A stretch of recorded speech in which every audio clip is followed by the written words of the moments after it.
मेरे प्रिय बच्चों, सबसे पहले अपने मन में उस तस्वीर को साफ कर लो जो तुम्हारी इच्छा है। उसे ऐसे देखो जैसे वह तुम्हारे सामने सच में मौजूद है, और रोज उस तस्वीर को अपने हृदय में अनुभव करो। यह केवल मन का खेल नहीं है, इसमें हृदय की शक्ति जोड़नी होगी। जब तुम किसी इच्छा की कल्पना करो तो उसकी अनुभूति भी करो। यदि तुम अपनी सफलता के बारे में सोच रहे हो तो यह महसूस करो कि तुम्हारा हृदय आनंद से भर गया है। लोग तुम्हें बधाई दे रहे हैं और तुम मेरे चरणों में शीश झुकाकर धन्यवाद कर रहे हो। इस भावना को जितनी गहराई से अनुभव करोगे, उतनी ही शीघ्र ब्रह्मांड उसे सत्य कर देगा। अब सुनो, केवल सोचने से कुछ नहीं होता। जैसे किसान बीज बोने के बाद खेत में मेहनत करता है, पानी देता है, वैसे ही तुम्हें भी अपने सपनों के लिए श्रम करना होगा। यह मत सोचो कि मैं सब कर दूंगा और तुम कुछ ना करो। मैं तुम्हारे साथ हूं, परंतु चलना तुम्हें ही पड़ेगा। यदि तुम सही दिशा में प्रयास करोगे तो मैं तुम्हारा मार्ग सरल कर दूंगा, बाधाएं हटाऊंगा और तुम्हारे सामने ऐसे अवसर लाऊंगा जिनकी तुमने कल्पना भी नहीं की होगी। एक और बात, अपनी संगत पर ध्यान दो। जिनके साथ समय बिताते हो उनकी ऊर्जा तुम पर प्रभाव डालती है। यदि तुम्हारे पास नकारात्मक विचार वाले लोग हैं तो उनसे दूरी बना लो, सकारात्मक संगति अपनाओ। अब ध्यान से सुनो। हाल ही में कुछ दुष्ट प्रवृत्ति के लोग तुम्हारे विश्वास को डिगाने की योजना बना रहे थे। उनका उद्देश्य था कि तुम्हारा मन पूजा, जप, ध्यान और कीर्तन से हट जाए। शायद तुमने भी अनुभव किया कि तुम्हारा मन पहले जैसा स्थिर नहीं था। यह उनकी नीच योजना का हिस्सा था।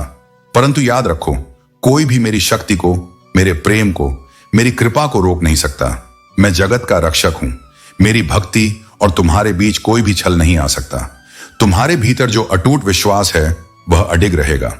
जो भी नकारात्मक ऊर्जा उत्तर पूर्व दिशा में की गई थी वह अब उसी पर उलट चुकी है। जिसने तुम्हारे लिए जाल बिछाया था वह स्वयं उसी में फंस चुका है। ब्रह्मांड ने उसकी सारी योजनाएं व्यर्थ कर दी हैं।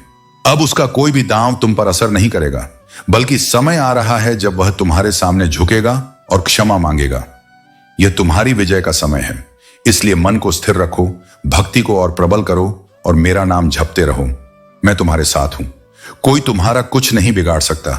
मेरे वीर भक्त, जान लो, इन लोगों ने तुम्हें रोकने के लिए न जाने कितनी बार कोशिश की।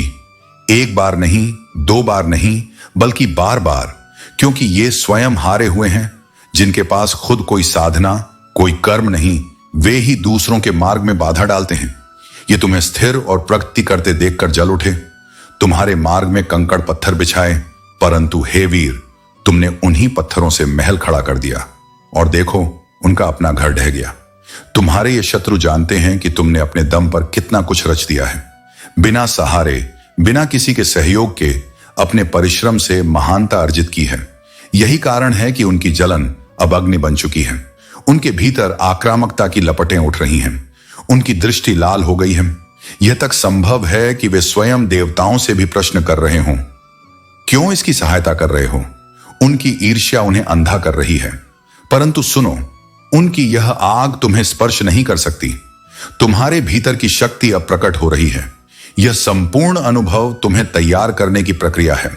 जो कुछ तुमने सहा, जो पीड़ा तुम्हारे हृदय में दबा हुआ था, जिसे कहने का अवसर भी नहीं मिला, अब समय है उसे मुक्त करने का। तुम्हारा समय आ चुका है। वह वेदना, वह गहरा बोझ अब आंसुओं के रूप में बह जाएगा। नृत्य करो, गाओ, ध्यान में बैठो। जो भी तुम्हारी आत्मा को हल्का करे वही करो।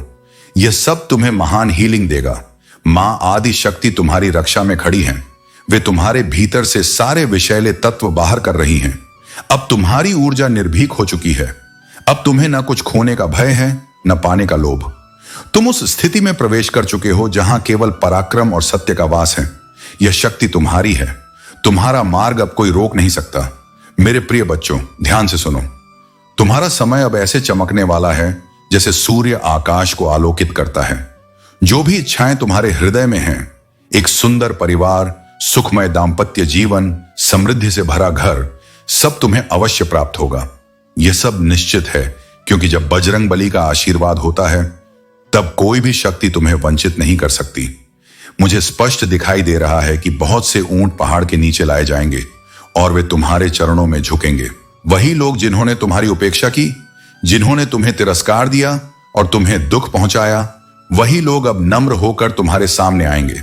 ईश्वर और तुम्हारे पितर उनकी सारी चालों का अंत कर चुके हैं। जिन्होंने तुम्हारे जीवन को कठिन बनाने की योजना बनाई थी, अब उन्हें सबक सिखाया जाएगा। उनकी असलियत समस्त जगत के सामने प्रकट होगी। हे वीर भक्त, मुझे स्मरण है कि तुमने अतीत में कितनी पीड़ा सही। इतने संकट आए कि तुम्हारा मन नकारात्मक विचारों से भर गया। तुम हार मानने की कगार पर पहुंच गए। तुम्हें लगा कि कोई तुम्हारी सुनता नहीं, सब तुम्हें उपहास करते हैं। परंतु उस अंधकार में तुमने प्रभु का सहारा लिया। यही तुम्हारी विजय का मूल कारण बना। अब सुनो, उस व्यक्ति का समय समाप्त हो चुका है जिसने तुम्हें छलने का प्रयास किया, जिसने तुम्हारी भावनाओं और मन को अपने स्वार्थ के लिए बांध कर रखा, जिसने तुम्हारी शक्ति को चूसने का प्रयत्न किया। उसने लंबे समय तक तुम्हें जाल में फंसाए रखा। परंतु अब नहीं, अब तुम स्वतंत्र हो, जैसे आकाश में उड़ता हुआ एक पंछी। उसका खेल तुम पहचान चुके हो। उसका असली चेहरा उजागर हो चुका है। अब उसके छल में फंसना असंभव है। तुमने उस बंधन को तोड़ दिया है। बहुत समय तक तुमने उसे क्षमा किया, बार बार किया, परंतु अब नहीं। अब उसे क्षमा करना उचित नहीं, क्योंकि उसने तुम्हें गहरे घाव दिए हैं। तुम्हारी बातों को तोड़ मरोड़ कर दूसरों के सामने रखा, तुम्हें अपमानित किया। हे मेरे भक्त, तुम्हारी यह पीड़ा अब समाप्त हो चुकी है। तुम्हारे भीतर जो ऊर्जा थी, जो शक्ति सुप्त थी, वह अब जागृत हो रही है।